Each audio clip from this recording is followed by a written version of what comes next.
Helen Sandberg sat at the radio in the control room. Michael, Inspector Holm, and Colonel Carter sat behind her. They could all see the plane 200 meters away, and they could all hear the voice of the hijacker on the radio. It was loud, excited. Our brothers have done nothing wrong. They are innocent. They are fighters for the freedom of our people. We need them with us on this plane now. Helen kept her voice low and calm. Look, I understand what you say, but those men are criminals. They are in prison. I can't bring them here. And remember, the passengers on the plane are innocent people too, with families and children. Please set them free. We will not hurt you. Mrs. Sandberg. The voice on the radio interrupted her. I do not want to talk anymore. It is now 1:59 a.m. Do you have our brothers here at the airport? No, I told you. Then watch the front of the plane. You can see it well, I hope. Yes. Helen's voice was quiet now, almost a whisper. Then watch. There is an American spy behind it. And remember, we have many American spies and many important business people on this plane. In half an hour, I will ask you again about my brothers. Helen stared out at the plane. Its front door was very small and far away. Colonel Carter touched her arm. Here are some binoculars, Prime Minister. You'll be able to see more clearly with this. She did not want to look, but she had to. She had decided not to free the prisoners, so now she had to see what happened to the passengers.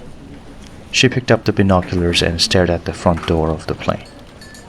The door opened slowly. There was no steps outside the door, so it was about 4 meters above the ground.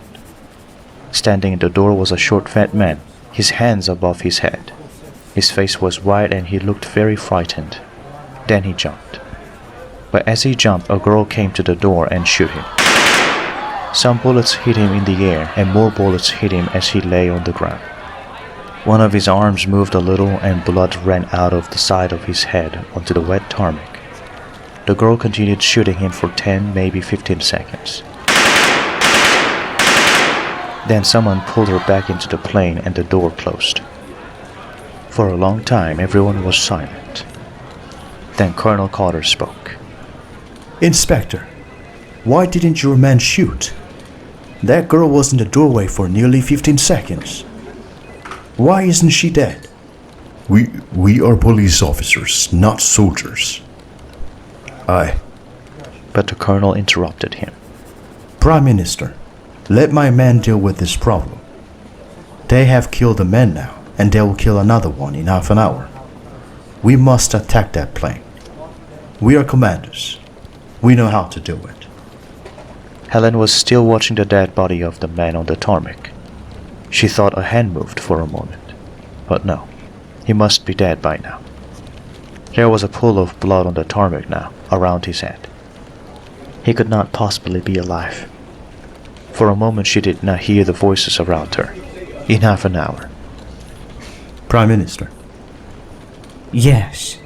She turned towards them. Yes, Colonel Carter. Bring your men here, immediately. Meet me in 10 minutes with your plan. But I warn you, it must be a good one. I don't want any more dead passengers. Yes, Prime Minister.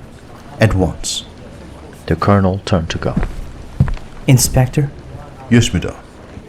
I want those 2 prisoners brought here from the prison at once.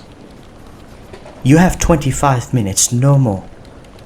Do you understand? But, Prime Minister, you can't do that. The inspector and the colonel stared at her in surprise. I can, and I will. But these men are dangerous criminals. Terrorists. They tried to put a bomb on a plane, and they are imprisoned for 30 years, Colonel, I know. But they are only 2 men. And there are over 100 innocent people on that plane. My job is to save their lives, and I need time to do it. The inspector stood up very tall and straight in his fine uniform. Prime Minister, I strongly advise you not to do this. You don't understand. Helen interrupted him, her voice ice cold and angry. I understand very well indeed, Inspector, and I thank you for your advice. But I think I must make the decisions and you must obey my orders. You now only have 24 minutes. Bring those prisoners here, please. Yes, madam. The inspector and the colonel left the room, looking very unhappy. Prime Minister? Yes, Michael. She turned and saw that Michael was smiling quietly. The American and British ambassadors are here. Do you want to see them? She groaned and sat down suddenly. Do I want to? Of course I don't. But I suppose I must talk to them. Because that man was an American. Send them in.